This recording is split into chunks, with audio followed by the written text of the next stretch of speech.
Ok. Já estamos em direto para o nosso público. Boa tarde a todos. Vamos aqui dar só este delayzinho habitual para as pessoas começarem a entrar dentro da plataforma. Boa tarde, Ricardo.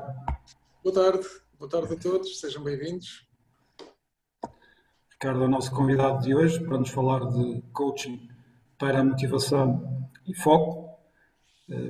Iremos desde já daqui a bocadinho apresentar o Ricardo e dar início então ao nosso webinar. São mais uns segundinhos para vermos quantas pessoas mais já estão aqui a entrar. Ok, já temos aqui cerca de 20 pessoas.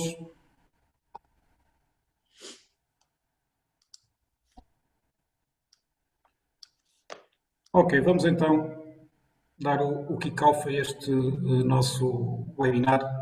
Um webinar, como eu referi, dedicado à área do coaching para a motivação e foco. Uma temática que está absolutamente na ordem do dia. Este conjunto de webinars, como sabem, começou a ser organizado com o principal objetivo de partilhar nesta fase de confinamento em que estamos mais obrigados a estar enclausurados em casa. Podemos ter a possibilidade na mesma continuar a aceder a conteúdos formativos, continuar a aceder a uma partilha de práticas, de conhecimentos, de uma forma agora mais à distância. Este webinar, como referi, é dedicado ao coaching para a motivação e foco. É uma temática que está absolutamente na ordem do dia. Uma pandemia que veio alterar aquilo que são as nossas rotinas, que veio alterar aquilo que é a forma como comunicamos, como interagimos, como trabalhamos e a forma, porventura, como nós temos aquilo que são os nossos objetivos estruturados. E, portanto, importa também agora utilizarmos aqui ferramentas que nos permitam voltar a reestruturar os nossos objetivos, voltar a ter motivação, resiliência e foco naquilo que são os objetivos que queremos concretizar. E o coaching é uma ferramenta absolutamente fundamental nesse pressuposto, nesse objetivo. E, portanto, temos convidado o nosso parceiro Ricardo Cibrão da DCU, que vou passar a apresentar, para partilhar connosco, portanto, uma apresentação relacionada com esta temática, que procuraremos também que seja participada por todos vocês e que vá de encontro àquilo que são as vossas expectativas. O Ricardo é diretor e partner da DCU Portugal e managing diretor da Power Coaching. Formou-se em gestão na Universidade da Beira Interior, com passagem pela Faculdade de Ciências Empresariais de Granada.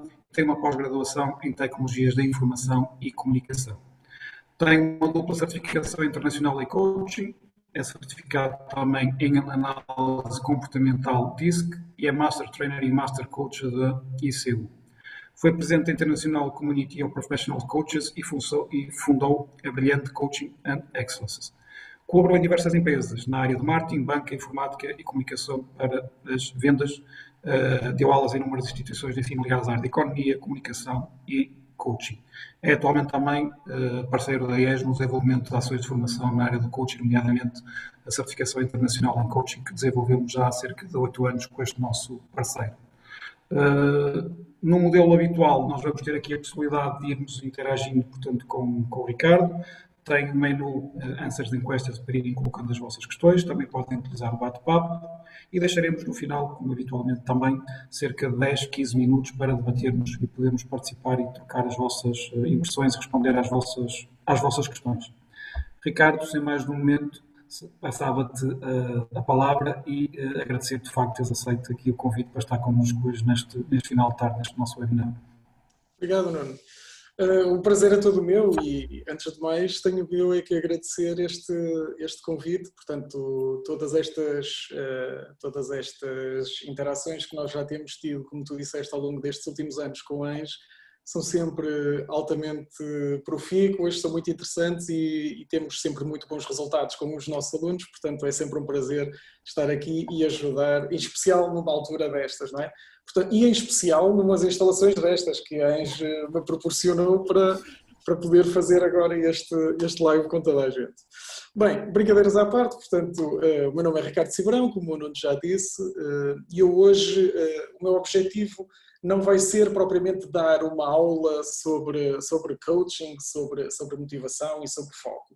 O objetivo desta intervenção é ligeiramente diferente, é antes partilhar convosco aqui uma série de pontos de vista que eu espero que vos façam refletir sobre questões que serão importantes para a vossa vida, quer para a vossa vida pessoal, quer para a vossa vida profissional. Portanto, no meio desta apresentação que o Nuno fez, faltou dizer que eu também sou um ser humano, que também estou confinado em casa, sou casado, tenho uma filha, adoro praticar desporto, gosto de carros, gosto de motas, gosto destas coisas todas e, portanto, também eu próprio também lido com estes desafios que esta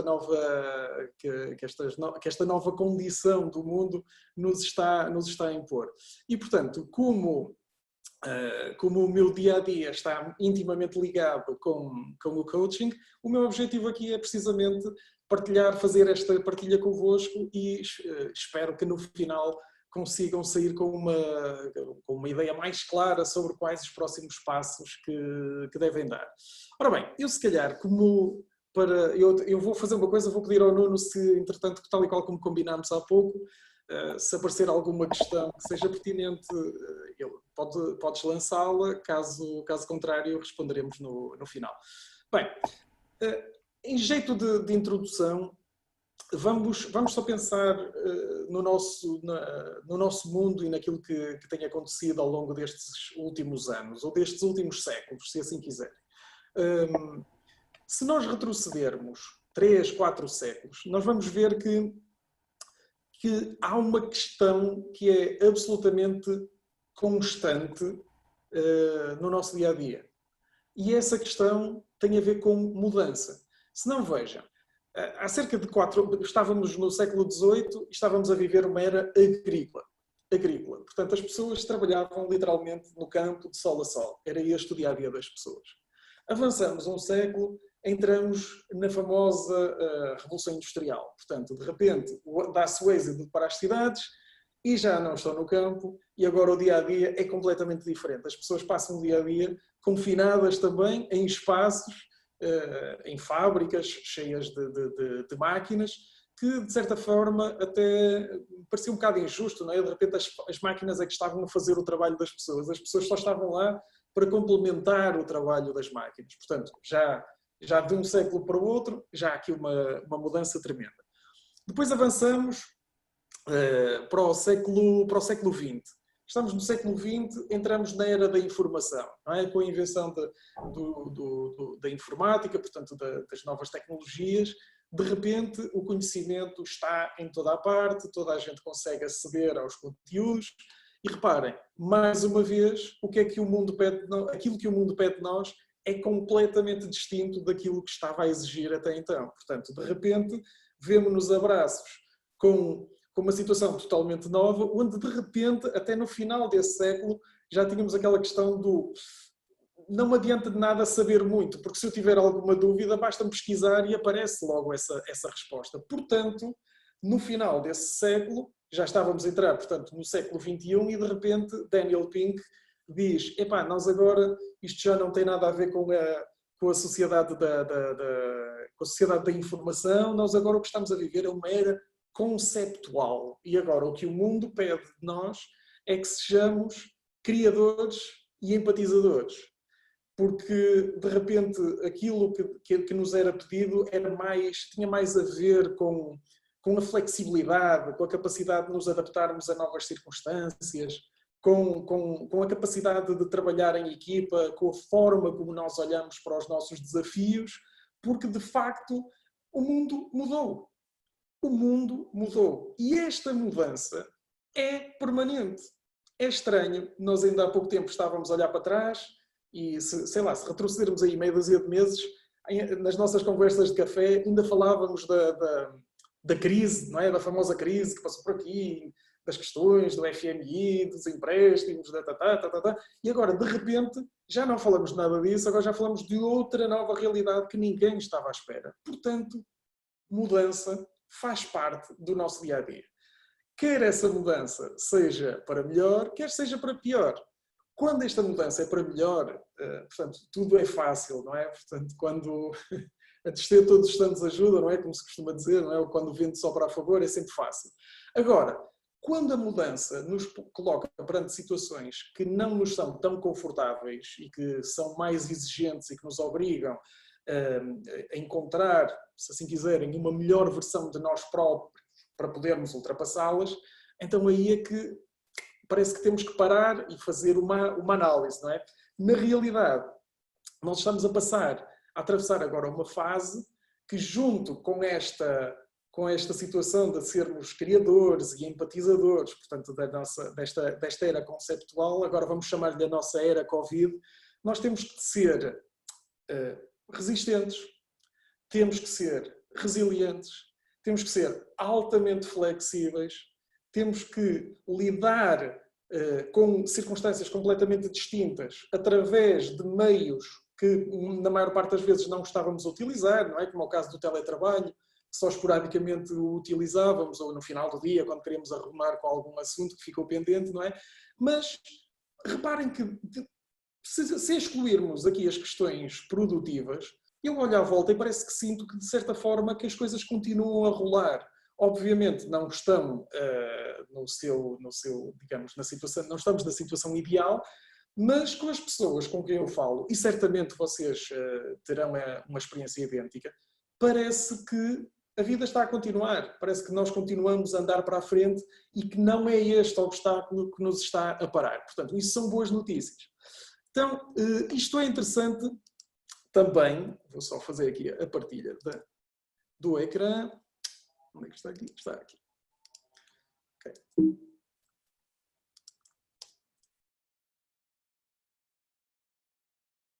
Já está a aparecer, certo? Certo, não. Obrigado. Muito bem. Então, estas questões não são meramente questões pessoais que nós lidamos a título pessoal, a título individual.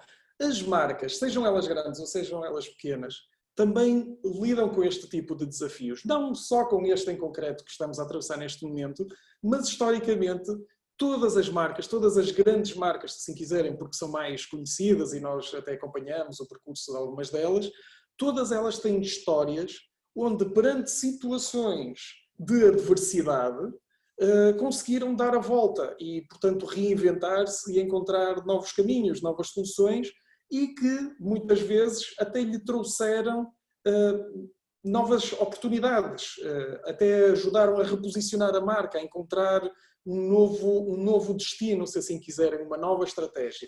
Aí tem algumas delas, portanto, eu não vou estar a contar a história, porque portanto, não tem, digamos, não é o assunto base desta intervenção, mas o YouTube não era, por exemplo, no caso do YouTube, ele não era aquilo que nós conhecemos hoje em dia. O YouTube era uma espécie de um canal de speed dating online. A Xerox, que era conhecida nos anos 70 e nos anos 80 pelas suas máquinas de fax e que quase esteve à beira da falência, a Xerox, neste momento, é uma das líderes mundiais, mas a produzir sistemas de armazenamento de dados, a cloud. Porquê? O mundo mudou e estas marcas o que é que estão a fazer? Estão a adaptar-se a estas mudanças que o mundo lhes vai apresentando, como é o caso também do McDonald's, que grande parte das pessoas desconhece que uma fonte bastante considerável das receitas desta grande companhia não advém dos Sundays e dos Happy Meals, mas sim de investimentos portanto, no mercado imobiliário. Não é? Portanto, e até nos podemos perguntar, mas porquê que uma empresa tipo McDonald's agora está a investir no mercado imobiliário? Isto não tem nada a ver com digamos, o core business deles. Pois é possível que não, mas se calhar também é um exemplo de que nós não precisamos de fazer mais do mesmo se queremos continuar a ter bons resultados, não é? Portanto, uma empresa deste género, deste calibre, tem que se reinventar constantemente para conseguir estar presente com força e com saúde perante os mercados. E às vezes, contando estas histórias, eu fico com a sensação que as pessoas pensam, pois, tudo bem, mas isso são, como é que é dizer, são as empresas e E para eles é fácil, não é? Portanto, é só mudar, portanto, eles arranjam uma nova estratégia e é só mudar. Ora bem, o Nuno já se está a rir porque se apercebe que isto de facto não faz sentido nenhum. As empresas, acima de tudo, são organizações que são compostas maioritariamente por pessoas, não é? Portanto, as empresas são as pessoas que estão lá dentro. Se uma empresa muda de instalações e leva consigo as suas equipas, as suas pessoas, aquela empresa vai continuar a ser a empresa que era. Com melhores condições, obviamente, porque vai para instalações novas, etc. Agora, se a empresa se mantém nas mesmas instalações e muda todas as pessoas, vamos ter uma empresa certamente diferente. Porque são as pessoas que fazem a empresa. E então, se mudar uma pessoa, às vezes, é difícil. Se nós próprios adquirirmos aquele hábito de fazer exercício físico com regularidade ou de escolher comer uma refeição saudável em detrimento de refeições mais rápidas, imaginem, portanto, se isto é só com uma pessoa, imaginem isto à escala de uma organização ou de organizações deste género, que são organizações internacionais com impacto a nível mundial. Portanto, mudar uma organização destas é muito mais difícil do que mudar uma só pessoa. E ainda assim, nós debatemos-nos com estas questões das mudanças individuais. Reparem que, perante estas situações de crise, estas organizações enfrentam sempre um perigo, não é? Portanto, enfrentam um perigo porque as coisas podem efetivamente correr mal. E os nossos amigos orientais definem crise com estas palavras que aqui estão, wei qi, sendo que a primeira define perigo e a segunda tem uma novidade que já lá vamos. A primeira define perigo e nós não podemos estar aqui a dourar a pílula ou a tentar pintar aqui um cenário cor-de-rosa, porque nós, quando estamos a falar de uma situação de crise, efetivamente, se falarmos de crise, é porque há algo de perigoso associado, não é? Mas a ótica com que nós olhamos para esse perigo pode assumir dois formatos ou dois aspectos, se assim quiserem, não é? Portanto, o perigo pode ser paralisante ou até pode ser motivador, pode ser estimulante. Por exemplo, há pessoas que às vezes também não compreendem o porquê disto, do perigo ser estimulante.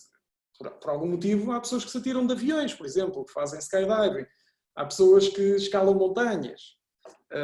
Há pessoas que, como eu, em cenário de confinamento, fazem piadas sobre a vida conjugal. Portanto, ou seja, no fundo são pessoas que gostam de correr riscos, não é?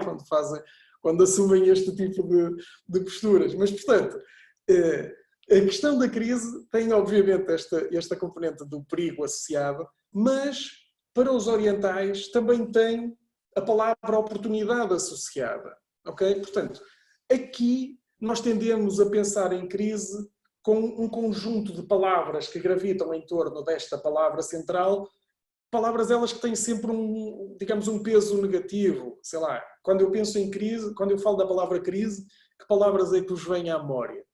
Imagino eu que desemprego, imigração, desespero, desmotivação, falta de recursos, etc, etc. Tendencialmente é isto que nos surge. Mas esta ótica distinta de olhar para a mesma situação, onde perante digamos uma componente de perigo existe também uma componente de oportunidade, isto abre um cenário completamente distinto da forma como nós encaramos e interiorizamos a realidade que estamos a viver. Por esse mesmo motivo é que nós temos aquela célebre frase, não sei sinceramente quem é que inventou, mas acho um piadão, que é: em tempos de crise, aos que choram e aos que estão a vender lenços, não é? Portanto, nós podemos escolher em qual destes dois grupos queremos estar. E quando nós falamos de situações de crise e de adversidade, eu gosto sempre de mostrar portanto, eu não vou mostrar aqui a palestra, portanto, isto é uma imagem que foi tirada de uma palestra TEDx, da Amy Mullins, que foi uma pessoa que esteve perante uma situação de adversidade, mal nasceu. Portanto, long story short, o que aconteceu foi que tiveram que lhe amputar as pernas à nascença e, portanto, ela tinha tudo para não se ingrar. Portanto, porquê? Porque, coitada, enfim, literalmente cortaram-lhe as pernas à nascença, o que é que ela vai fazer, não é? E o que ela disse na palestra dela, no TED, foi verdadeiramente inspirador, porque o que ela diz é: o verdadeiro desafio não está em fugir à adversidade, mas sim em lidar com ela. Ou seja, é uma mensagem que se aplica ao nosso dia-a-dia transversalmente, não é? Portanto, independentemente do patamar de que estejamos a falar. O verdadeiro desafio das nossas vidas, independentemente de estarmos a falar da nossa vida pessoal ou da nossa vida profissional, não está em fugir à adversidade, porque isso é uma solução fácil, mas de facto, que tipo de resultados é que isso nos pode trazer? Mas sim em lidar com ela. Como é que eu, perante esta situação, perante esta adversidade, como é que eu posso lidar com ela? Como é que eu posso vender os lenços numa circunstância que eu tinha tudo para estar a chorar, não é? Como pegando no exemplo de há pouco. E no caso da Amy Mullins, ela fez isso mesmo. Portanto, o facto dela ter esta limitação não a limitou em termos de alcance de accomplishment, não é? Daquilo que ela conseguiu atingir. Portanto, tornou-se uma atleta olímpica, é uma atriz, é modelo. Ela não se focou na adversidade, ela simplesmente aprendeu a lidar com ela e tirou o melhor da situação, certamente, não é? Então, isto levanta aqui, se é uma questão de atitude, levanta-se esta questão. Então, mas porquê que nós, e se quiserem podem alargar, fazer esta pergunta de uma forma mais lata, porquê que nós fracassamos? Não só nos negócios, mas porquê que existe esta componente de fracasso no nosso dia-a-dia? E, portanto, neste livro que eu recomendo, a Bíblia de Vendas, do Jeffrey Gitomer, o que ele diz é que 50% da culpa do nosso fracasso tem a ver com a nossa própria atitude. Eu pedia para darem uma vista de olhos atenta a este gráfico. Olhem bem. Eu só fiz isto para ter tempo para beber água. Se olharem para este gráfico, há aqui uma fatia muito grande que de facto diz atitude. Depois tem ali uma mais pequena que diz comunicação. Tem outra mais pequena ainda que diz treino e outra do tamanho da do treino que diz adversidades. Ok, vamos encaixar ali nesta fatia das adversidades a crise e aquilo que nos acontece e sobre o qual nós não temos, digamos, o controle, o total, o absoluto. Eu olho para este gráfico e vejo: a atitude depende de mim. A comunicação depende de mim. O treino também depende de mim. Ou seja, quando eu olho para esta métrica, para mim é claro que 85% da probabilidade de eu ser bem definido, bem sucedido, depende única e exclusivamente de mim. A minha atitude sou eu que a determino. A minha forma de comunicar, eu posso melhorá-la. Se eu não tenho o treino suficiente, vou buscá-lo, vou fazê-lo. Eu melhoro-me. Há a questão das adversidades que acaba por ser os imponderáveis, aquelas situações que nós não podemos controlar, não é? Mas isso não me impede de ser bem sucedido. Portanto, de tudo isto, 85% depende de nós. E isto para mim é uma perspectiva altamente animadora e até inspiradora, porque me faz sentir verdadeiramente que, ok, sim, está ao meu alcance, está nas minhas mãos, depende de mim. Há ali uma parte que não depende de mim, mas grande parte depende mesmo de mim. Portanto, eu vou fazer a minha parte, eu vou desempenhar o meu papel e se as coisas eventualmente até não correrem como eu quero, pelo menos posso olhar para trás e dizer: eu fiz o que estava ao meu alcance. Ok?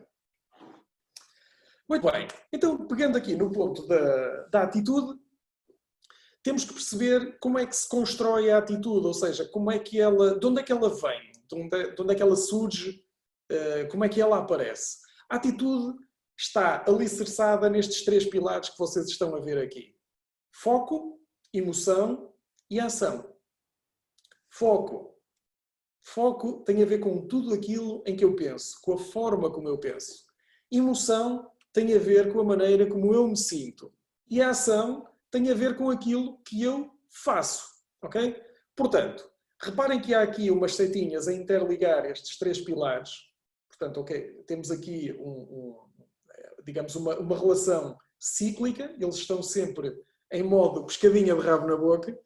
Porquê? Porque aquilo em que eu me foco determina em grande medida a forma como eu me sinto. Se eu me foco em encontrar uma solução para o meu desafio, isso deixa-me motivado, isso deixa-me excitado, é isso que eu quero fazer, eu tenho que andar mais, eu tenho que chegar lá e, portanto, sinto-me bem. E quando eu me sinto bem, quando eu estou focado naquilo que é importante para mim e me sinto bem com essa situação, então eu tenho mais energia para poder alocar à ação, a fazer acontecer, o chamado fazer acontecer. E os resultados que eu vou obter daquilo que eu faço voltam novamente a interferir naquilo em que eu me foco. Por isso é que existe esta relação cíclica.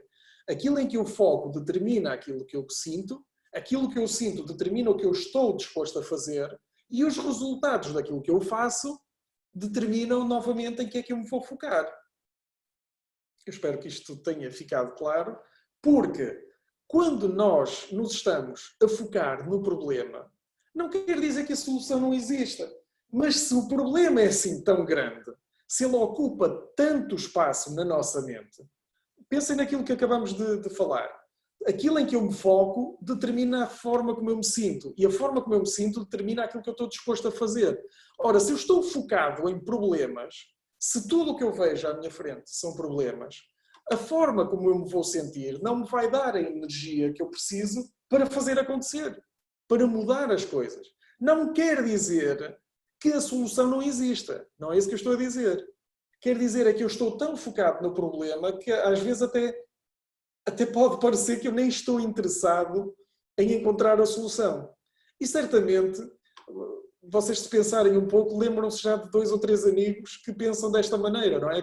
Sempre que vocês dizem qualquer coisa, a primeira coisa que eles dizem, mas o problema é que... mas o problema é que... E isto, logo por aí, nós temos as pistas de qual é que é o foco desta pessoa. Esta pessoa está focada no problema. Obviamente, se pensarem nessas mesmas pessoas, essas pessoas tendem a ser pessoas bem dispostas ou assim um bocado mais sisudas, um bocado mais revoltadas, mais carrancudas? Foi uma pergunta que eu acho que era escusado de fazer, não é? Meramente retórica. Normalmente estas pessoas são pessoas mais do contra. Porquê? Porque estão focados no problema. São excelentes a encontrar problemas. São excelentes. Não são muito bons a encontrar a solução para eles. Agora, se de outra maneira aquilo que é o meu foco é a solução, eu posso encontrar. E vocês estão a perguntar-se. Estão a perguntar neste momento o que é que a solução tem a ver com melancias. Tu sabes, Nuno? Não sabes? Ainda não tinhas partilhado este slide connosco, portanto. Pois não. Porque, na realidade, reparem, em termos logísticos, o transporte e o armazenamento de melancias é um pesadelo. É um pesadelo. E, de facto, é um problema. E eu posso viver com este problema a minha vida toda. Agora, quando o meu foco está na solução, portanto, eu não me importa se de facto eu tenho esse problema. Porquê? Porque eu estou a pensar numa maneira de arranjar uma forma de o contornar, de o ultrapassar, como fizeram, por exemplo, os japoneses. Por estranho que pareça, eles arranjaram uma forma de produzir melancias cúbicas. Não me perguntem como, eu estive a investigar, mas parece-me que isto é uma fórmula que está no segredo dos deuses, que eles acho que não divulgam como é que chegam até lá. Mas pronto, de facto, cá está uma solução criativa para um problema, supostamente, para aquilo que nós consideramos um problema. Bem, ainda dentro desta questão do foco, eu gosto muito de partilhar esta frase do Timothy Gallwey, que é um dos meus autores favoritos nesta área do coaching, e que fala do inner game. O Timothy Gallwey começou a falar sobre esta questão do inner game, do jogo interior, do jogo interno. E o que é isto do jogo interno? Ele diz que existe sempre um jogo interior dentro das nossas mentes, independentemente daquilo que se esteja a passar no jogo exterior. Portanto, sendo que o jogo interior é o que se passa cá dentro e o jogo exterior é a realidade, no fundo, na qual nós estamos inseridos. Quer essa realidade seja um jogo de ténis, como é o caso dele, que era treinador de ténis, quer a realidade seja, por exemplo, esta situação de confinamento que estamos a atravessar neste momento. Portanto, existe sempre este nosso jogo interior.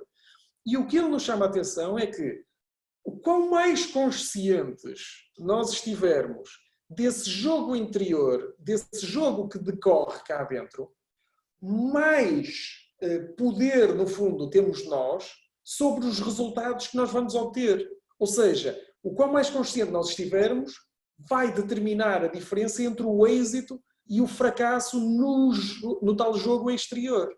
Ou seja, independentemente do que se passa lá fora, há aqui um jogo cá dentro. Eu normalmente até costumo brincar e dizer que é um jogo aquele jogo de vozes que nós já conhecemos, que é do avança, avança. Eu, não avance já, cuidado, calma. É melhor jogar, é melhor ir com calma, não te estiques, não é? Por exemplo, então arrisca, é a altura. E do outro lado vem a outra voz a dizer assim, é mais prudente aguardarmos um bocado, se calhar não é bem assim. Não sei. E andamos constantemente com estes jogos. Estes jogos alargam-se a tudo, nomeadamente à tal situação que falava inicialmente sobre a prática de desporto. Todos nós sabemos que a prática do desporto é importante para nós, que nos faz bem ao organismo, que nos sentimos bem, etc. Mas naquela altura em que vamos para fazê-la, aparece aquela outra voz que diz, mas está a chover, portanto não vai dar. Não é? Porque a chuva, essa barreira intransponível, não é? Que não nos permite sequer correr, porque o ser humano tem essa propriedade, não é? Dissolve na água. Nós nos dissolvemos na água, não podemos correr à chuva. E, portanto, ou seja, temos estas vozes que estão cá dentro e se nós estivermos conscientes de que este diálogo decorre no nosso interior, este jogo interior está a decorrer, então isto significa que nós temos um poder de escolha aumentado. Porque se eu estou consciente que tenho as tais duas vozes, uma sim, sim, sim e a outra não, eu posso sempre escolher qual é aquela que está a dizer aquilo que melhor serve os meus objetivos, as minhas metas.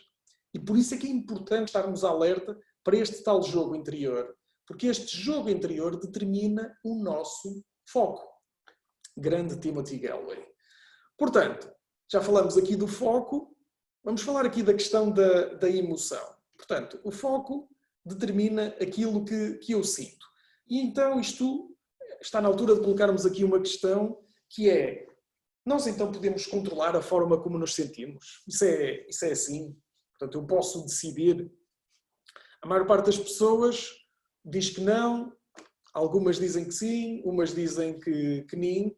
Eu acho que sim, eu acho que nós podemos. Isto depende de para onde é que nós estamos a olhar. Não é?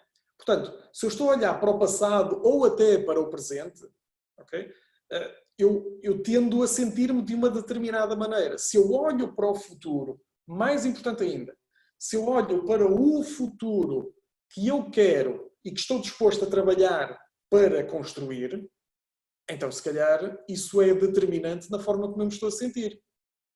Muitas vezes perguntam às pessoas de sucesso, mas como é que é possível estar sempre tão focado, tão motivado? E as respostas invariavelmente têm a ver com o trabalho que ainda falta fazer para chegar ao sítio onde querem chegar. Portanto, é tão importante isso, estão constantemente, e é uma faceta importantíssima da liderança, que é o ter essa capacidade de olhar para a frente e de ver coisas que os outros ainda não estão a ver, não é? Isto é determinante para a forma como nós nos estamos a sentir. Eu, no último webinar que fiz, até dei um exemplo que é como amanhã começam as férias. Nós olhamos para o nosso colega que começa de férias amanhã e ele está ali todo sorridente. Ele ainda não está de férias. Mas se lhe perguntarmos porque é que ele está a rir, o que é que ele diz? Falta pouco, já é amanhã. Mas ainda não aconteceu. Portanto, ou seja, ele está a ancorar-se no futuro para arranjar uma emoção, uma energia que lhe permite desempenhar com mais facilidade as tarefas que ele está a fazer neste momento. Ok? Portanto, esta questão da emoção também está nas nossas mãos. nós temos esse poder de decidir como nos queremos sentir. Obviamente é questionável em alguns aspectos, obviamente, estamos sempre condicionados porque somos altamente sociais e porque esta questão das relações e inclusive a tal fatiazinha das adversidades pode aqui também ser chamada a intervir e dar-nos um bocado cabo dos planos. Mas reparem, e se estamos a falar dos tais 15%, esta forma, esta capacidade de nós nos focarmos e de controlarmos a nossa emoção é determinante para a forma como nós nos queremos sentir. Okay? Disse o John Whitmore, portanto, isto para definir aquilo que é o coaching. Coaching é uma disciplina prática de acompanhamento cuja origem está nas artes e no desporto. E agora vem a parte mais interessante, que é o desbloqueio ao potencial de uma pessoa para maximizar o seu desempenho. Portanto, há pouco o Nuno falava na ferramenta que é o coaching. Eu pego no que o Nuno disse e até vou levá-lo a um nível superior. Pegando nesse exemplo, o coaching mais do que uma ferramenta é uma mala delas, uma mala de ferramentas, é uma metodologia que nos permite desbloquear o potencial das pessoas de forma a que elas consigam melhorar o seu desempenho. Mas atenção, não estamos com isto a dizer que com estas ferramentas pega lá a tua solução. Não. Estas ferramentas ajudam-nos a tomar consciência do que está ao nosso alcance fazer para conseguirmos nós próprios construir essa solução que precisamos. Okay? Portanto, é aqui que o coaching se distancia de outras soluções complementares, como, por exemplo, a mentoria ou a consultoria, etc. Okay? Muito bem. Agora, no dia-a-dia, nós tendemos, eu não sei se vê aí, eu vou tentar apontar aqui com o rato, nós tendemos a focar-nos muito nesta parte superficial. Se olharmos aqui para esta analogia do iceberg, fazendo aqui digamos, um ponto de contacto com aquilo que é o ser humano como um todo, nós tendemos a olhar aqui para a questão do comportamento, da atitude e das competências como algo muito presente no nosso dia-a-dia, não é? Nós, inclusive, avaliamos muitas outras pessoas e o seu desempenho, etc., pela forma como elas se comportam, pelas atitudes e pelas competências que elas vão demonstrando. Mas olhando aqui para o iceberg, estamos a ver que isto é um mergulho da peneia, não é? Porque as pessoas têm todo um outro, digamos, todo um outro compartimento, digamos assim, todo um outro interior, que em profundidade mexe com questões como valores, com questões como a nossa identidade, como a nossa missão, o nosso propósito. E só quando todos estes vetores estão articulados de uma forma harmoniosa, ou seja, no fundo, as minhas competências, a minha atitude e o meu comportamento traduzem os meus valores, traduzem a minha identidade, traduzem o meu propósito, o meu sentido de missão enquanto ser humano, só aqui é que nós vamos encontrar uma sustentabilidade. Okay? Porque eu consigo ajustar o meu comportamento e a minha atitude. Eu até posso trabalhar sobre as minhas competências para desempenhar uma determinada função ou para atingir uma determinada meta, mas se isso não estiver de acordo com os meus valores, com a minha missão e com a minha identidade, a sustentabilidade desta intervenção, vamos chamar-lhe assim, fica altamente comprometida. Okay? Portanto, só quando nós conseguimos este equilíbrio entre aquilo, vamos pôr desta maneira, aquilo que nós somos e aquilo que nós fazemos, só aí é que nós conseguimos encontrar essa sustentabilidade que também nos ajuda em termos emocionais. Não é? Muito bem.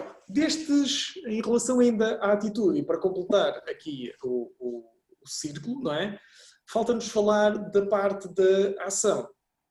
Okay? Portanto, quando nós falamos da ação, o Simon Sinek disse aqui há mais ou menos 15 dias atrás, portanto, num post que ele escreveu, que coragem para seguir em frente não é apenas partir para a ação. É a predisposição para mudar a nossa percepção sobre como o mundo funciona. Ou seja, isto é muito importante, porque nós, se vocês estão bem recordados, esta intervenção começou a falarmos de mudança. Portanto, a única constante que nós temos na realidade é a mudança. Parece paradoxal, mas é verdade. Ou seja, reparem que a mudança é algo com que nós podemos contar, efetivamente. Ela vai acontecer. E, pelos vistos, nos últimos tempos ainda acontece mais rápido do que aquilo que nós estávamos a contar. E, portanto, quando nós falamos de ação, é importante ter os pés assentes no chão. E como diz o Simon Sinek muito bem, portanto, não é simplesmente chegar aqui e roda no ar, como diz o outro, e começar a fazer as coisas. Não. Nós temos que estar predispostos a mudar a forma como olhamos para o mundo que está à nossa volta, para perceber como ele funciona e para aceitar que muitas vezes ele funciona de uma maneira distinta daquela que nós estávamos à espera. Porque só aí é que vamos encontrar a flexibilidade e a adaptabilidade necessárias para conseguirmos lidar com as situações que vão surgindo. Porque partir para a ação qualquer um de nós consegue, não é? Só que depois, o que é que vai acontecer quando estivermos perante um muro, uma parede? Quando estivermos perante um obstáculo? Se não sabemos como o mundo funciona, se não estamos dispostos a adaptar a nossa visão do mundo para aquilo que está verdadeiramente a acontecer, estamos aqui a aumentar a nossa probabilidade de insucesso. Porquê? Porque até podemos superar este primeiro obstáculo, mas só se aparecerem 2 ou 3 ou 4, as energias vão se esgotando e, obviamente, nós não compreendemos o que está a passar. Porquê? Porque nos recusamos a mudar a nossa percepção de como o mundo funciona. Ou seja, para aqueles que têm a sensação, ou que gostariam, vamos por assim, para aqueles que gostariam que o mundo se adaptasse à sua maneira de o interpretar, eu tenho mais notícias para vocês. Não vai acontecer. Mas, por outro lado, também tenho boas notícias. Vocês têm a oportunidade de mudar. O mundo pode não mudar para se adaptar à maneira como vocês olham para ele. Mas vocês podem adaptar a forma como estão a olhar para o mundo e assim conseguir melhores resultados. Estás de acordo, Nuno? Absolutamente. Aliás, e partilhando também aqui estava aqui a tirar umas notas e isto levava-me ao processo de certificação, que tivemos a oportunidade de partilhar, e relativamente a esta questão do foco. E, efetivamente, a questão do foco tem a ver da forma como nós olhamos para as coisas. Isso fez-me recordar que às vezes algumas pessoas me perguntavam, quando terminamos a certificação, ok, mas também o coaching, parece que é isso, o que é que mudou na tua vida? E a minha resposta normalmente é sempre a mesma. Não foi o que mudou na minha vida, foi a forma como eu passei a ver a minha vida. E, portanto, esta ferramenta de desenvolvimento pessoal, aquilo que nos permite efetivamente é, depois de um processo de autoconhecimento, perspectivamos aquilo que é, onde é que nós queremos focar. E a tua apresentação começou muitíssimo bem por aí, que é a questão dos tais, são 85% das coisas nas quais nós podemos focar. Os 15% é o que não controlamos, é uma minoria.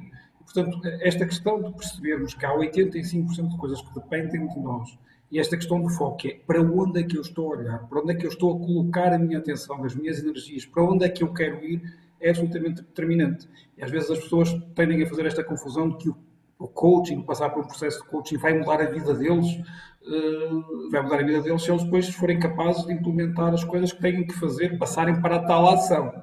Mas não tenho dúvidas nenhumas que, na maioria das pessoas, pelo menos pode ajudá-los a mudar a forma como veem a vida, como veem as coisas. Os tais óculos, que passamos a utilizar outro tipo de óculos para ver a realidade. E, portanto, só partilhar isto em forma de reflexão, depois de te ouvir. Desculpa lá ter aqui utilizado estes minutos. Aliás, se estivéssemos em sala, agora o que eu faria é uma salva de palmas para o Nuno. Fantástico. Fizeste aqui um belo apanhado. Bem, nós também, entretanto, já estamos aqui quase a terminar. Sim. Falta falar sobre a questão da ação.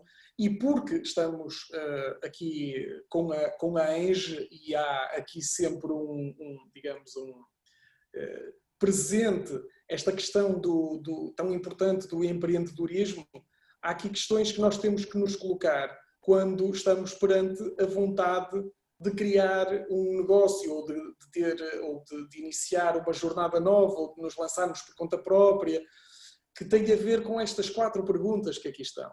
nós devemos sempre perguntar-nos se aquilo que nós estamos a preparar para fazer é o que nós gostamos, se o mundo precisa disso, se nós conseguimos ser remunerados pelo que vamos fazer e se somos bons nisso. Eu acho que são 4 perguntas excelentes e que nos ajudam a perceber se temos ou não condições para avançar. E outra coisa muito importante, que é se em algum destes pontos onde nós não tínhamos, entre aspas, uma pontuação tão boa, o que é que está ao nosso alcance fazer para conseguir alterar essa pontuação ou ter melhores resultados? Porque ser empreendedor é sempre a junção destes 4 vetores que aqui aparecem. Portanto, se eu conseguir ser remunerado e se sou bom nisso, então eu posso fazer disto uma profissão. Se eu sou bom nisto e ainda por cima é o que eu gosto, isto é a minha paixão. Se eu gosto e o mundo precisa, fantástico, então eu consigo fazer disto uma missão. E finalmente, se o mundo precisa e eu posso ser remunerado, encontrei a minha vocação.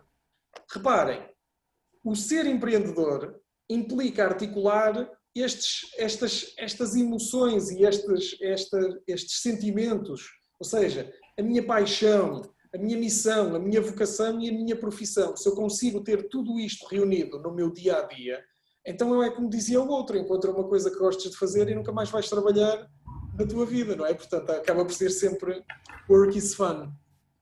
Portanto, pareceu-me importante.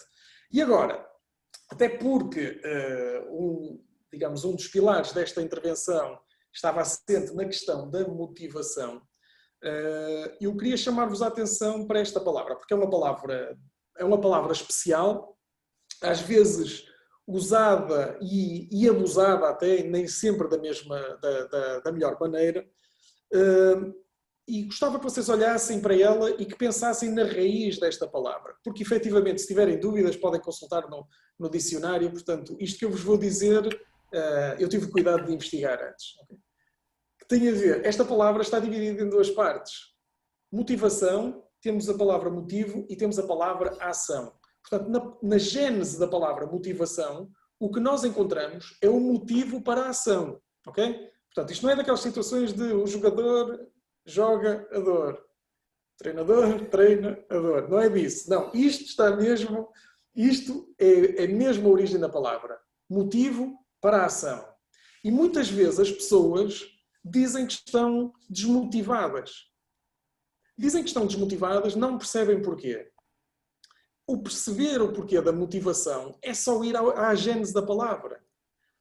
Se é motivo e a ação e eu não estou a agir, se vocês pensarem numa pessoa desmotivada, pensam sempre numa pessoa mais parada, mais encostada lá para o sofá.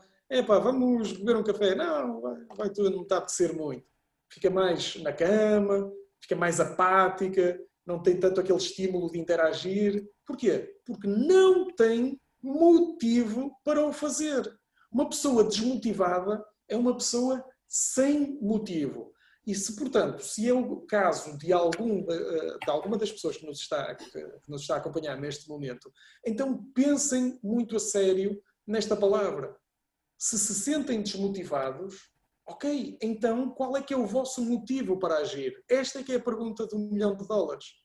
Porque enquanto nós não encontrarmos um motivo para agir, por que é que haveríamos de agir? Não temos motivo para tal, mais vale estar parados, não é?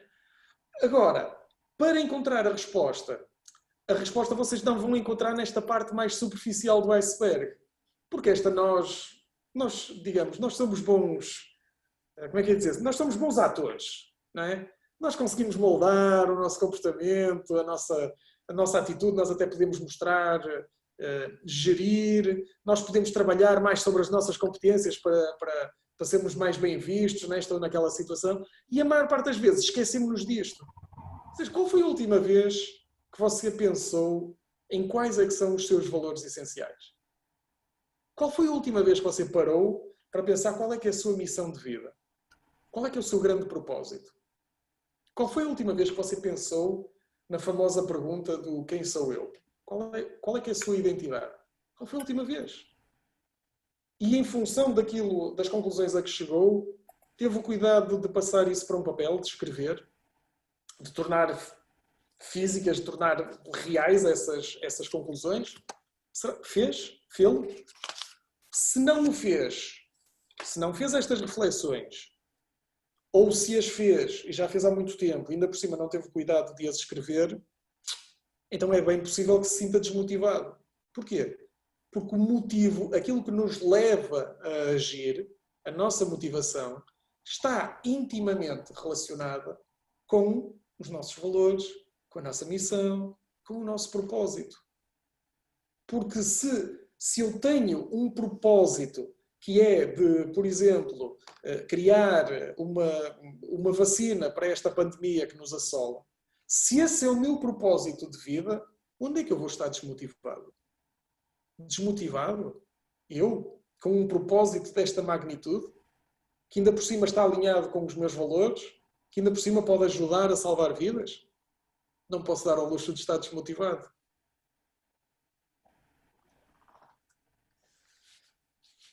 Portanto, deixo-vos com esta pergunta final. Será que estás a utilizar todo o teu potencial? Só podes responder de duas maneiras, ou sim ou não. Se achas que sim, epá, fantástico, então continua, faz o que estás a fazer, porque pelos vistos estás no bom caminho. Se achas que não estás a usar todo o teu potencial, então coloca-se outra questão, queres mudar?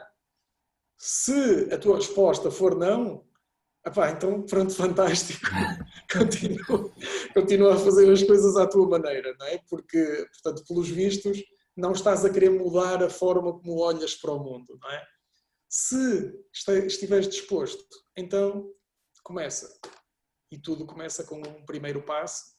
E o primeiro passo pode ser responder àquelas questões.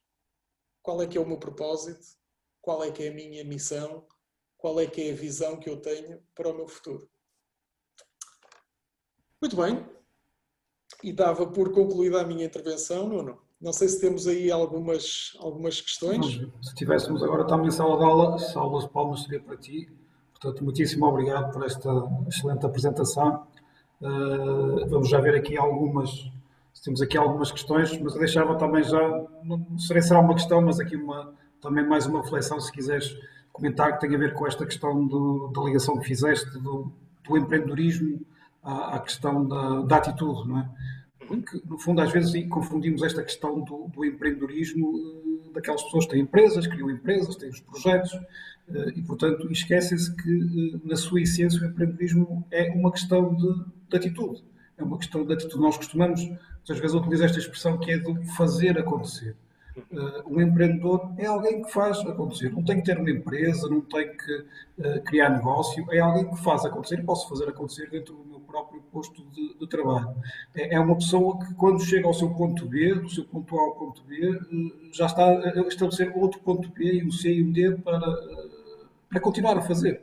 Portanto, e linkando isto àquilo que disseste no início muito bem, e esta questão da atitude só depende de nós. É evidente que depois uns têm mais sucesso que outros têm coisa que correu melhor, há um conjunto de contexto que está por trás de nós e, portanto, de alguma forma vai condicionar as nossas ações ou aquilo que será o resultado das nossas ações, mas essa parte, efetivamente, depende de nós. Isso é a atitude que nós temos perante as coisas. E, portanto, esta questão do empreendedorismo, nesta fase nós pensarmos, ok, a minha vida mudou em absoluto, estou confinado em casa, o que é que... Eu tenho duas possibilidades, efetivamente, como tu referiste, que é ok, a minha vida é uma desgraça, estou confinado em casa, não posso ir trabalhar, o que é que eu vou fazer agora da minha vida? E atenção, voltas a isto com todo o respeito por situações que são mais complicadas do que outras, porque há os tais 15% que eu não controlo.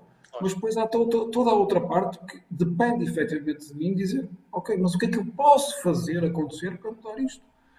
E essa é a grande, digamos, a grande característica do empreendedor. Nunca está focado no problema, está focado naquilo que vai fazer no dia a seguir, naquilo que vai ser o seu ponto B, o caminho que tem para lá chegar. Que recursos é que eu tenho, o que é que eu não tenho, o que é que eu preciso ter para chegar ao tal ponto B. Eu gosto muito desta analogia do ponto A e do ponto B, porque esta também é uma excelente forma de, digamos, esquematizar aquilo que é um processo de coaching. O processo de coaching é um processo constante de sabermos qual é o nosso ponto A, de sabermos muito bem qual é o nosso ponto B e o que é que estamos dispostos a fazer para chegar ao ponto B. Porque às vezes algum de nós, como disseste muito bem, não estão dispostos a grande coisa. É uma escolha, cá está, é uma escolha. É uma escolha, exatamente isso. Ok, então, retomando aqui, parabéns, mais um webinar fantástico, muito obrigado, Luísa. Top, adorei, estás a Ricardo. Os teus webinars têm só este tipo de comentários, excelente, parabéns, ok? Temos aqui, parece uma questão da Jacqueline License. O que é que aconselha alguém que quer começar, mas não está a visualizar por onde e em quê? Ok, normalmente isso é uma excelente questão. Isto é uma excelente questão e que Sem está na dúvida. origem de muitos processos de coaching, processos de acompanhamento em coaching. Eu não ouvi foi o nome, como é que se chama? Está aqui Jacqueline Leisten. Jacqueline. Ok. Então, eu a Jacqueline o que diria é começar com uma reflexão. Portanto, a melhor maneira de começarmos a perceber exatamente o que temos começa com algo tão simples como isto. Não sei. Está a aparecer, ok. Um bloco Está. e uma coisa tão simples como isto. Uma lapiseira, ou uma caneta, uma esferográfica, um marcador, seja o que for. Começar a escrever, colocar os pontos principais no papel e começar a organizar. Começar a perceber exatamente o que temos em mãos para perceber e depois começar a hierarquizar. Okay? Depois de termos essas hierarquias, de percebermos as importâncias, podemos partir também para a questão das prioridades. Ok, por onde é que eu vou começar? E eu percebo também, e que pode ser o caso da Jacqueline, para estar a colocar esta questão, que possa eventualmente até já ter feito um raciocínio deste género. O que eu costumo sugerir nestas circunstâncias é um raciocínio inverso, ou seja, pensar, ok, eu tenho um projeto, eu quero chegar a um determinado sítio, então começa a pensar nesse sítio onde tu queres chegar, ou seja, qual é que é o resultado final que tu queres obter e começa a construir tudo ao contrário. Não é? Portanto, ou seja, pensa no teu destino e começa a construir o caminho a partir daí. Ou seja, no fundo, é uma espécie de uma desconstrução. Pegar no resultado final e andar para trás, portanto, percebendo o que é que está a acontecer, para perceber, ok, agora que eu cheguei ao sítio onde estou hoje, já percebo que passos é que eu tenho que dar para a frente. Ok, obrigado. Ok. Olha, temos aqui o link que também todas as pessoas podem consultar para verem como é que as melancias são feitas. Foi partilhado pela Rita Gonçalves. Espetacular, espetacular. E, portanto, temos aqui. Isto é o foco na solução, é? Exato, ou seja, também, obrigado Rita, partilhou aqui como cultivar uma melancia quadrada. Portanto, a partir de agora, nós também podemos passar a ter um negócio Obrigado, de Rita. melancias quadradas em Portugal. Ok, obrigado Ricardo. Assim, mais perguntas, neste momento não estou aqui a identificar, tenho aqui uma no Answers and Questions. Não sei se consegues ver, da Susana Araújo. Perante as constantes mudanças que estamos a viver, não é no bate-papo, portanto é no Questions and Answers. Gostava que pudesse explicar de que forma podemos ser mais empatizadores, pois é uma característica intrínseca de cada um, ou podemos trabalhá-la. Grata pela atenção. Portanto, perante as constantes mudanças que estamos a viver, temos que passar a ser mais criadores e empatizadores. Gostava que pudesse explicar de que forma é que podemos ser mais empatizadores, pois é uma característica intrínseca de cada um de nós. Ok, sim, podemos. Ou seja, obviamente que há pessoas que são empáticas por natureza, obviamente, não é? Portanto, irradiam essa empatia que muitas vezes até começa com algo mais simples que é a simpatia, não é? O facto de sermos simpáticos, de sermos sorridentes, da nossa presença ser uma presença mais, digamos, pronto, perdoem-me a redundância, mas mais simpática, faz com que as pessoas se aproximem mais de nós. A questão da empatia é uma questão diferente. Portanto, a questão da empatia é a nossa capacidade de, no fundo, nos pormos no lugar do outro, de percebermos o que é que ele está a passar, o que é que ele está a sentir, de que forma é que eu o posso ajudar, etc, etc. Portanto, essa é que é a questão da empatia. E para nós sermos mais empáticos, temos que precisamente não só limar as arestas das relações que temos com as pessoas com as quais lidamos no dia a dia, como também abolir eventualmente algumas dos obstáculos ou dos muros que entretanto foram sendo construídos para criar algum distanciamento. Eu não sei se me faço entender. Portanto, ou seja, muitas das nossas relações são muitas vezes construídas com base numa, digamos, numa componente hierárquica muito vincada.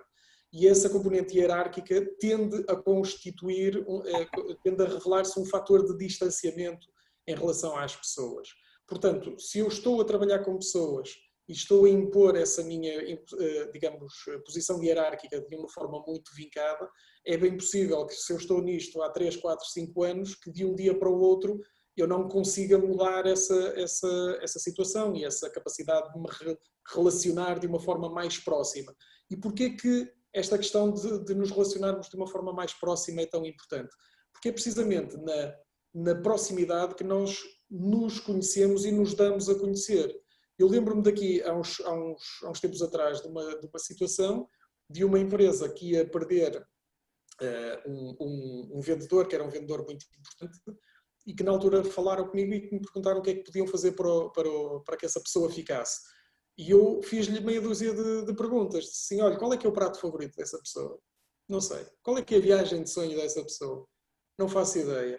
Então, mas e qual é que é o clube dessa pessoa? Ah, isso eu sei, porque ele está sempre a falar disso, não sei o quê. Ou seja, fiz-lhe uma série de questões e souberam responder-me a 2 ou 3. Portanto, na realidade, tinham ali um colaborador que não conheciam. Portanto, se eu não conheço, como é que eu posso motivar essa pessoa? Como é que eu posso ser empático com essa pessoa? Se eu não conheço essa pessoa, eu não sei quais é que são as suas dores, eu não sei quais é que são os seus objetivos, as suas metas, eu não sei qual é que é a sua motivação. Portanto, eu diria que, de forma abreviada, para conseguirmos ser mais empáticos uns com os outros, acima de tudo, temos que nos dar a conhecer, porque, como nós sabemos, comportamento gera comportamento, e para eu conseguir que a pessoa se dê a conhecer, eu tenho que me dar a conhecer primeiro. Portanto, ou seja, cá está, é uma questão de atitude, é uma questão de eu assumir que quero dar esse pontapé de saída, esse ponto de partida. Eu, a esse nível, também, se me permites, também acrescentar, e agora de uma forma mais genérica, que às vezes também há este quase mito de que as competências transversais, estas questões da comunicação, da empatia, de saber comunicar e chegarmos, termos impacto nos outros, que é algo que nasceu com a pessoa. Não nasce com as pessoas. As competências transversais, exatamente como as outras, também é muito importante ter esta noção de que são competências absolutamente trabalhadas. Como o Ricardo referiu muito bem, naturalmente nós temos um conjunto de características que nos são intrínsecas, se calhar temos mais predisposição para determinado tipo de, digamos, de competência do que outros ao nível da questão comportamental. Mas a questão comportamental, as competências transversais, empatia, saber comunicar, saber negociar, saber ouvir, escuta ativa, são competências. E as competências, todas elas, são suscetíveis de serem trabalhadas. E, portanto, são essas as competências que são necessárias para vocês saírem do vosso ponto A e irem para o ponto B, o que têm que fazer é trabalhá-las. Competências transversais são mais difíceis, é verdade, mas são trabalháveis exatamente como as outras. Nós temos aqui ainda mais uma pergunta há algum tempinho. Uma pergunta. Qual o papel do coach nesta pandemia económica? Que é uma pergunta exigente. Qual o papel do coach nesta pandemia económica? Ainda não tinha ouvido esse termo, pandemia económica. Ok. Muito bem. Eu penso que a questão da Elizabeth. qual é que é o papel do coach nas circunstâncias que estamos a viver, não é? Portanto, neste cenário que estamos a atravessar. Para mim é um papel muito claro. Quem é que disse foi a Elizabeth. Elizabeth, portanto, sim. Para mim o papel do coach é muito claro. E eu, enquanto coach, eu sinto que neste momento eu estou a desempenhá-lo, não é? Portanto, ou seja, o papel do coach é garantir que os seus clientes ou que as equipas que ele está a acompanhar que se mantêm alerta, que se mantêm focadas, que se mantêm motivadas, independentemente das circunstâncias que estamos a viver, não é? Portanto, se quiserem pegar nos exemplos que viram ao longo deste webinar, portanto, não é pelo facto de, entre aspas, nascermos sem pernas que estamos condenados à desgraça. A situação que nós estamos a viver agora é uma situação, todos nós sabemos que é uma situação complicada, é uma situação exigente, estamos perante circunstâncias para as quais não tínhamos sido preparados, é a realidade, mas, ao mesmo tempo, isto é uma analogia em relação à questão da mudança de que falámos há pouco, não é? Portanto, ou seja, está tudo sempre a mudar e a minha capacidade de me manter alerta, flexível, e adaptável a novas circunstâncias, a novas situações, é que vai fazer com que eu seja uma pessoa de sucesso ou não. E o papel do coach neste campeonato pode ser um papel absolutamente fundamental, porque se há pessoas que têm, digamos, uma capacidade mais rápida de se focarem, de se orientarem e de estarem muito alinhadas pelas suas metas e pelos seus objetivos, outras não terão tanto essa facilidade. E por vezes, mesmo as que têm essa facilidade em encontrar, em se manterem focados, podem, perante estas circunstâncias, encontrar-se, portanto, sem soluções. E o papel do coach é fazer, juntamente com o seu cliente, uma co-exploração ativa, ou seja, uma co-exploração através da qual lhe lança perguntas que fazem com que a pessoa, com que o seu cliente ou o seu coachee possa refletir sobre cenários alternativos ou sobre hipóteses alternativas para conseguir atingir o objetivo a que se propôs atingir. Porque muitas pessoas já estavam a traçar o caminho rumo às suas metas, mas perante esta mudança de cenário, ok, agora é a altura de parar, repensar e perceber o que é que eu posso fazer para resolver a situação ou para pelo menos para encontrar uma solução para me fazer atravessar esta fase. Porque penso que estamos todos conscientes que, apesar de ser uma situação chata, é uma fase. Portanto, estamos todos a aguardar que se encontre a bendita vacina e, portanto, quando ela aparecer, eu penso que o que vai acontecer... Atenção, não sou médico, isto não é nada do meu campeonato, mas dá uma sensação que assim que a vacina apareça e que esteja disponível em grande escala, isto vai ser uma situação tipo o sarampo, não é? Que hoje em dia não nos incomoda minimamente, mas que já causa muitas mortes, não é? Mas a partir do momento em que está resolvida esta situação, avançamos. E o nosso foco neste momento, ou seja, o papel de um coach, é relembrar também às pessoas que isto é uma situação que vai estar limitada no tempo. Portanto, isto não está aqui ad eterno e agora tens a tua oportunidade para te ir preparando para o momento que aí virá. Não sabemos, infelizmente, ainda quando, mas que ele virá. Okay. Obrigado, Ricardo. Acho que, relativamente às questões que nos foram sendo colocadas, que fomos respondendo a tudo, e portanto também estamos agora aqui já com 1h10 do webinar, dentro daquilo que era o que tínhamos mais ou menos perspectivado. Notas finais para terminarmos.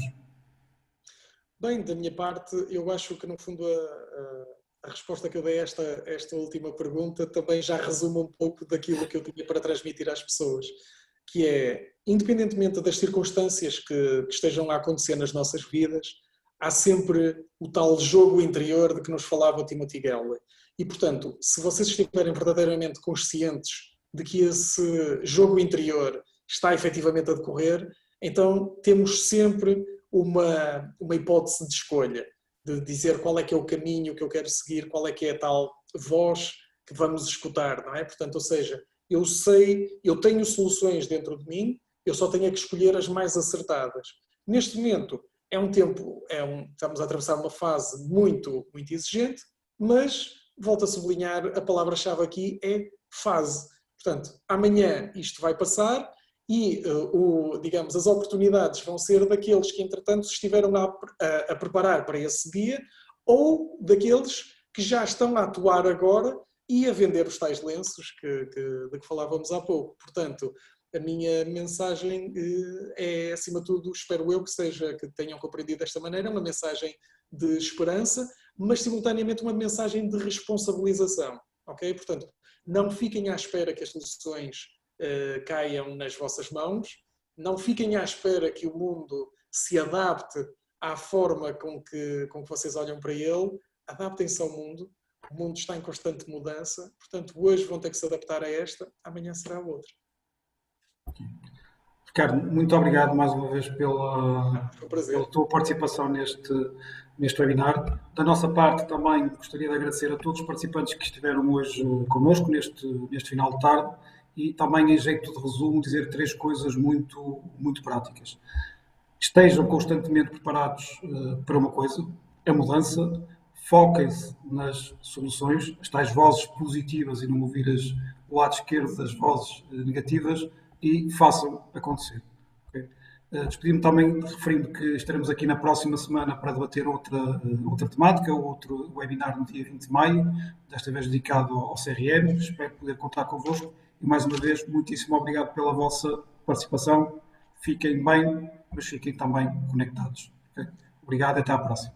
Nuno, e já agora, se me permites, muito sim, rapidamente, claro que sim. porque penso que também é importante no contexto da Ange, para aquelas pessoas que gostaram desta intervenção, a Ange vai ter aí um webinar de coaching e análise comportamental DISC nos próximos dias 21 e 22.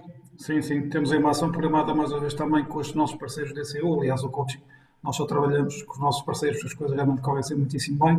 E, portanto, já no dia, recorda-me, Ricardo? É dias 21 e 22. 21 e 22, portanto, uma ação de formação totalmente online, com o Ricardo Cibrão, focado nestas temáticas e também na análise comportamental disso, uma ferramenta também de comunicação absolutamente fundamental para nos conhecermos a nós mesmos, conhecermos os outros e, a partir daí, também melhorarmos as nossas competências comunicacionais. Okay? Muito obrigado por teres recordado disso, Ricardo, já me tinha passado. Obrigado a todos mais uma vez. Fiquem bem e então até à próxima semana. E um abraço, Ricardo. Um abraço, Nuno. Um abraço a todos. Obrigado por terem participado.